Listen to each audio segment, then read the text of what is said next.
আরেক ভাই এখানে লিখেছেন হাসিল না দিলে কোরবানি হবে কিনা। আরো বেশি করে লিখছে বর্তমান বাজারে হাসিলের নামে ডাকাতি হয়, চাঁদাবাজি হয়, এই সম্পর্কে বিস্তারিত জানতে চাই। গভীরভাবে পড়লে যে বিষয়টি স্পষ্ট হয় সেটি হলো যে উত্তম হলো আকিকার জন্য ভিন্নভাবে পশু জবাই করা। এটাকে উধিয়া বা কোরবানির পশুর সাথে মিলিয়ে না ফেলাটা হলো উত্তম। দুটো প্রশ্নের উত্তর দিয়ে মূল আলোচনায় যাব ইনশাআল্লাহ। আজকের প্রথম প্রশ্নটি হচ্ছে, একই পশুতে কোরবানি ও আকিকা জায়েজ কিনা। সামনে যেহেতু কোরবানি এসেছে, উধিয়া এসেছে, এই প্রশ্ন সময়োপযোগী প্রশ্ন এবং প্রতি বছরই আমরা সোশ্যাল মিডিয়াতে কিছু মৌসুমী প্রশ্ন দেখতে পাই। এই মৌসুমী প্রশ্নের একটি প্রশ্ন হচ্ছে, একই পশুতে কোরবানি ও আকিকা জায়েজ কিনা। উলামায়ে কেরাম রিদওয়ানুল্লাহি তাআলা আলাইহিম আজমাইন এই মাসালায় দুটি মত প্রকাশ করেছেন। ওনারা মতবিরোধ করেছেন, ইখতিলাফ করেছেন। আর ইখতিলাফটি যদি প্রাচীন সময়কাল থেকে চলে আসে, সাহাবা এবং তাবিঈদের আমল থেকেই মূলত ইখতিলাফগুলো শুরু হয়েছে, সেজন্য এগুলিকে একত্রিত করে দেওয়ারও কোনো সুযোগ নাই। এই মাসালায় উলামায়ে কেরাম রিদওয়ানুল্লাহি তাআলা আলাইহিম আজমাইনদের এক দলের মত হলো, বিশেষত ইমাম মালিক, ইমাম আহমদ বিন হাম্বল রাহিমাহুল্লাহ এবং আহলে হাদিসদের একটি অংশ, ওনারা এটা মনে করেন যে একই পশুতে কোরবানি এবং আকিকা দেওয়া জায়েজ নেই।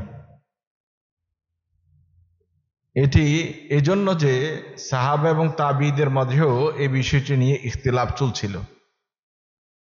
দ্বিতীয় অভিমতটি হচ্ছে ইমাম আবু হানিফা রাহিমাহুল্লাহ, ওনার মাযহাব এবং তার মাযহাবের সকল বড় বড় ইমাম এবং ইমাম শাফি রাহিমাহুল্লাহ সহ একদল উলামায়ে কেরাম বলছেন যে একই পশুতে কুরবানি এবং আকিকা করা জায়েজ, এতে কোনো অসুবিধা নেই। শাফি মাযহাবের বড় একজন ফকি ইবনু হাজার আল হাইতামি আল মাক্কি রাহিমাহুল্লাহ তার কিতাবে আল ফতোয়া আল কুবরা, ওটাতে তিনি উল্লেখ করেছেন। আর ইমাম জাইনুল আবিদিন আশ-শামী রাহিমাহুল্লাহ আল হানাফি, হানাফি মাযহাবের বড় ফকিদের মধ্যে একজন, যিনি ফতোয়ায়ে শামী রচনা করেছেন, তিনি বলেছেন যে এটা বৈধ। সুতরাং দুদলের দলিলগুলি খুব গভীরভাবে পড়লে যে বিষয়টি স্পষ্ট হয় সেটি হলো যে উত্তম হলো আকিকার জন্য ভিন্নভাবে পশু জবাই করা। এটাকে উধিয়া বা কোরবানির পশুর সাথে মিলিয়ে না ফেলাটা হলো উত্তম। জায়েজ নেই এটাও অতি বাড়াবাড়ি কথা, জায়েজ আছে এটাও মোটামুটি চলে, আজিমতের উপরে আছে, রুখসাতের উপরে আছে, আজিমতের উপরে নাই। আজিমত হলো আপনি কোরবানির জন্য আলাদা পশু ব্যবহার করবেন, আর আকিকার জন্য আলাদা পশু ব্যবহার করবেন। উলামায়ে কেরাম রিদওয়ানুল্লাহি তাআলা আলাইহিম আজমাইন এই পদ্ধতি অবলম্বন করার জন্য পরামর্শ দিয়েছেন। তবে হ্যাঁ, কেউ যদি একসাথেও করেন সেটাও জায়েজ, আবার যদি কেউ করতে না চান সেই ব্যাপারেও উলামায়ে কেরামদের অভিমত।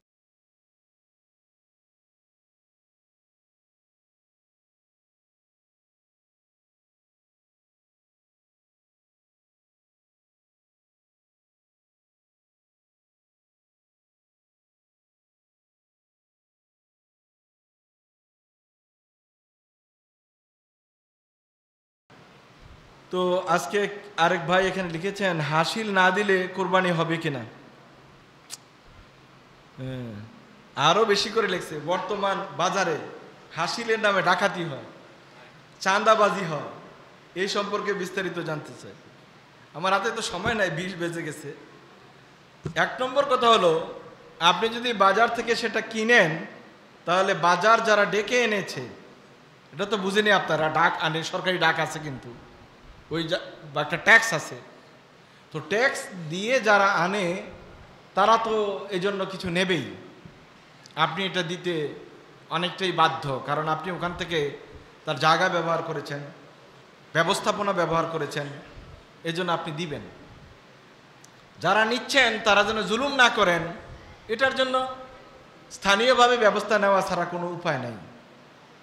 আর সাধারণত যে কথাটি বলছেন, ইল্লা মাশা আল্লাহ, কিছু কিছু ইজারাদার ছাড়া অধিকাংশ ইজারাদাররাই একটু কঠোর হয়ে থাকেন। আবার যারা ক্রেতা যান তারাও অনেকেই ফাঁকিবাজ হয়ে থাকেন।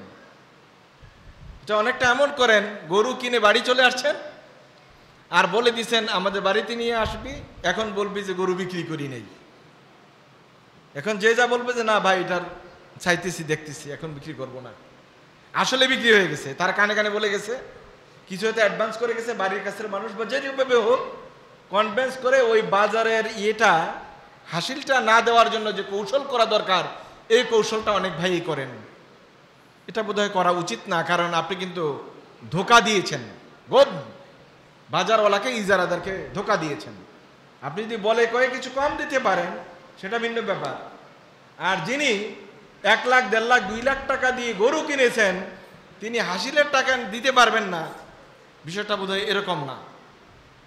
সুতরাং এই বিষয়ে আপনি যেন ধোকাবাজে পরিণত না হন, আর যিনি ইজারা এনেছেন তিনি যেন জালেমে পরিণত না হন, এই ব্যালেন্স করা আমাদের সামাজিক দায়িত্ব। এটা মসজিদের মিম্বর থেকে বক্তব্য দিলে কোনো লাভ নাই।